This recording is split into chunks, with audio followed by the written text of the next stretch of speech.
So, hello guys. So, hindi na matutuloy yung main event natin sa backfire. So, hintayin nyo lang. Wait lang. So, yan guys. Tutuloy ko na.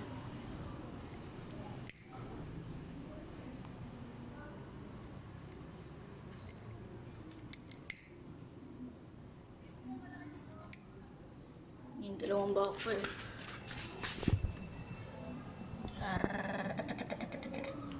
Panis guys. Sa inyo main event na sinasabi ko. Smooth yung backfire ng barrio natin. Ito medyo pakawala ng apoy.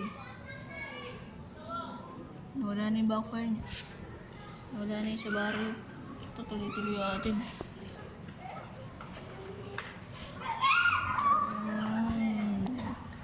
Next guys.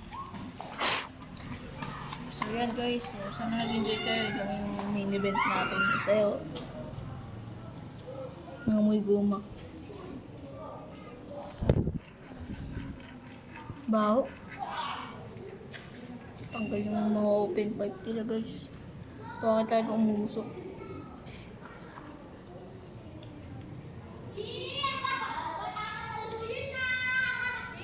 So yan guys. So salamat sa panonood at sana nag-enjoy kayo. At sayon. At maingay kasi sa labas kaya ako sumisigaw. So yan guys. Maingay kasi yung mga bata kaya napasigaw tuloy ako. Sorry guys. So yan yung backfire natin ngayong araw. At salamat sa panonood. Napaaga yung ating main event. Ganda rin. Buti nahanap ko pa yung lighter na ginagamit. So, iwanan na natin yung open pipe na sunog. Palitan na lang natin. Ito, dadalhin natin yung open pipe ni Jace. Talagang maganda yung open pipe na nakuha na ito ni Jace. Tibay yun. Kasi tignan mo naman kaganina pa siya nasunog. Hindi pa siya nasira. Talagang ganda. Ganda pa ng kulay. Maayos pa naman siya. Oh. Yan guys. So, salamat sa panonood at enjoy kayo. Bye. Subscribe ulit kayo.